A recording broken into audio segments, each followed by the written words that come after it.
Hey everyone. Last video में मैंने आपको पैरामीटर पढ़ाया था, परिमिति। तो इस वीडियो में मैं आपको क्षेत्रफल पढ़ाती हूँ, ठीक है। एरिया और क्षेत्रफल जो होता है दोनों परिमिति और क्षेत्रफल जो होता है वो आपस में बहुत ज़्यादा जुड़ा हुआ होता है। बस इसमें थोड़ा सा कन्फ्यूज़न भी होता है। सबसे पहले हम जानते हैं कि ये होता क्या है। ये एक हमारी आकृति है, ऐसी हो, ऐसी हो, ऐसी हो या वर्ग हो। जो ये वाला पोर्शन होता है, ये जो लाइंस बनी हुई हैं, मतलब बाहरी हिस्सा, किसी भी आकृति का जो बाहरी हिस्सा होता है, जैसे कि ये। अब अगर इसको हम लोग खोल दे तो ये स्ट्रेट लाइन बन जाएगी।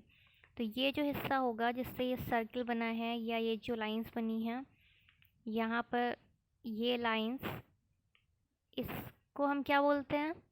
परिमिति। फिर आता है हमारा क्षेत्रफल, कि क्षेत्रफल क्या होता है। क्षेत्रफल क्या होता है? ये जो भाग होता है, एक आकृति द्वारा जो भाग घेरा जाता है जितना, उसको हम बोलते हैं एरिया। मतलब अंदर वाले भाग को बोलते हैं हम एरिया, ये वाला स्पेस है।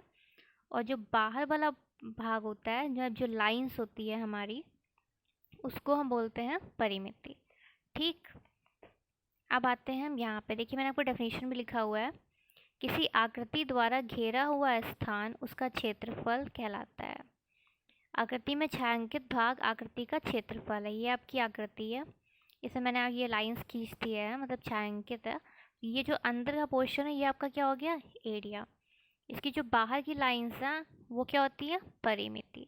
तो ये वाला कन्फ्यूज़न होता है, तो इससे आप दूर कर सकते हैं अपना कन्फ्यूज़न। फिर यहाँ पर ये मैंने 5 आकृतियों के मैंने फॉर्मूले लिखे हुए हैं एरिया के। तो आप इसको याद कर सकते हो, बहुत ईजी है और कंफ्यूज होने की बिल्कुल ज़रूरत नहीं है, ये आसानी से हो जाएगा। ठीक है। तो जब हम लोग स्क्वायर का एरिया निकालते हैं तो हम, स्क्वायर का एरिया क्या होता है? Side square. रेक्टेंगल का एरिया क्या होता है? Length into breadth. ये हो गई हमारी लेंथ, तो ये ब्रेथ। फिर area of triangle 1/2 into base into height, यानी कि आधार इंटू लंबाई।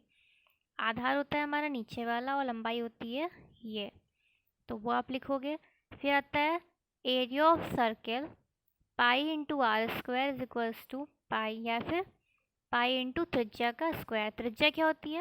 ये पूरी हमारी होती है डायामीटर, और जो पूरा उस डायामीटर का जो आधा होता है उसको हम लोग बोलते हैं त्रिज्या। और यहाँ पर एक चीज़ मिसिंग है, पाई का जो मान होता है वो 22/7 या 3.14 होता है, ये आप याद रखना। और एग्ज़ाम में आप चाहो तो आप 22/7 यूज़ कर सकते हो, वो ज़्यादा सही रहेगा। फिर आता है एरिया ऑफ पैरेललोग्राम, जिसको हम लोग समांतर चतुर्भुज बोलते हैं। चतुर्भुज और समांतर चतुर्भुज लगभग सेम होता है, बस इसमें हम लोग लंबाई गुणे चौड़ाई लिखते हैं, और समांतर चतुर्भुज में हम लोग आधार इंटू लंबाई लिखते हैं। बेस इंटू हाइट, ये हो गया हमारा बेस और ये हो गई हमारी हाइट। ठीक है। तो ये हमारे एरिया के फॉर्मूलेज हो गए। अब मैं आपको बताती हूँ इन्हें सॉल्व कैसे करते हैं।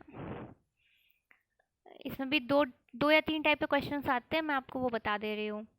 फिर है एक वर्ग जिसकी भुजा का माप 16 सेंटीमीटर है, इसका क्षेत्रफल ज्ञात करिए। ये हो गया हमारा वर्ग। वर्ग की भुजा में कितनी दी हुई है? 16 सेंटीमीटर, और इसका हमें क्षेत्रफल निकालना है। तो क्षेत्रफल वर्ग का निकालने के लिए जो उसका फॉर्मूला होता है वो क्या होता है? लेंथ ऑफ साइड स्क्वायर, यानी कि जो हमारी भुजा है उसका स्क्वायर। तो यहाँ पर जो हमारी भुजा दी है वो दी है 16 सेंटीमीटर। इसी तरीके से क्षेत्रफल निकालना है हमको, ए का स्क्वायर 16 इंटू 16।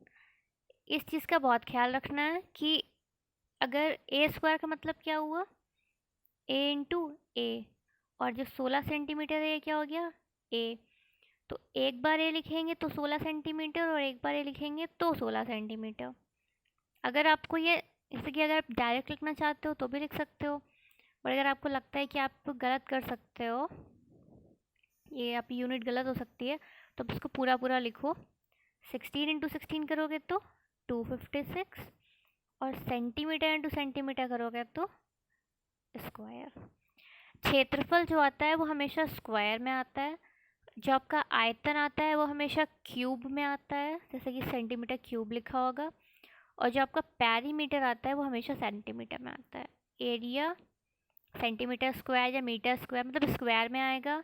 पेरीमीटर हमेशा सेंटीमीटर, मीटर, किलोमीटर ऐसे आएगा। और जो हमारा वॉल्यूम होता है यानी कि आयतन, वो हमारा हमेशा क्यूब में आता है। तो ये बहुत अच्छे से याद रखिएगा, एग्जाम में इस चीज़ से यूनिट का गलती नहीं होना चाहिए, क्योंकि मैथ्स और फिज़िक्स में यूनिट्स का बहुत ज़्यादा मतलब होता है। फिर है एक वर्ग जिसका क्षेत्रफल 529 सेंटीमीटर स्क्वायर है, उसकी भुजा की लंबाई ज्ञात कीजिए। ये हमारा एक वर्ग है, इसकी जो भुजा है वो हमें निकालनी है, और जो उसका एरिया दिया हुआ है वो गिवन है हमें 529 सेंटीमीटर स्क्वायर।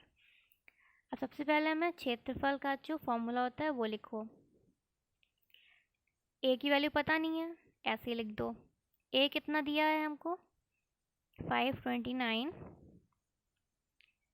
सेंटीमीटर, तो a is equals to under root 529 centimetre square. इसको भी आप अंदर ही रख लो। 529 का मतलब क्या हुआ, जब आप इसके फैक्टर करोगे, या मैंने आपको एक चीज़ बोली थी कि आप वो याद कर लो, स्क्वायर रूट्स और क्यूब रूट्स। तो स्क्वायर रूट्स में जब आप देखोगे तो 23 का जो स्क्वायर होता है वो 529 होता है। सेंटीमीटर स्क्वायर को हम लोग क्या लिखते हैं, सेंटीमीटर इंटू सेंटीमीटर। और जब भी हम लोगों को ये स्क्वायर रूट को हटाना होता है तो हम क्या करते हैं, पेयरिंग करते हैं, और उस पेयर से एक एक टर्म बाहर निकालते हैं। सेंटीमीटर इंटू सेंटीमीटर से सेंटीमीटर बाहर। स्क्वायर इधर है, स्क्वायर इक्वल्स टू के इधर आएगा तो स्क्वायर रूट बन जाएगा, और अगर स्क्वायर रूट है और वो स्क्वायर के इधर आता है तो स्क्वायर बन जाता है। जैसे कि a square is equals to 9 है, तो उसको हम लोग लिखेंगे ए इज इक्वल्स टू, ये स्क्वायर इधर आएगा तो अंडर रूट 9। अगर लिखा है under root 9 is equals to a, तो ये अंडर रूट अगर इधर आएगा तो ये हो जाएगा 9 is equals to a square. ठीक है, ये फॉर्मूला होता है, मतलब ये ऐसे इसे सॉल्व करते हैं। फिर हमारा नेक्स्ट क्वेश्चन है, एक त्रिभुज की लंबाई 16 सेंटीमीटर है तथा आधार 2 सेंटीमीटर है, त्रिभुज का क्षेत्रफल ज्ञात कीजिए। ये हमारा त्रिभुज है, इसकी जो लंबाई है वो 16 है, और जो उसका आधार है वो तो 2 है। तो जो एरिया होता है ट्रायंगल का वो होता है हाफ इंटू लंबा वो आधार इंटू लंबाई। तो हाफ इंटू आधार कितना है हमारा 2, और लंबाई कितनी है 16, तो 2 और 2 कट गया 16 सेंटीमीटर।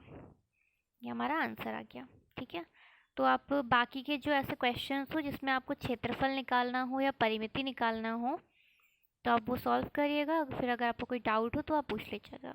Thank you.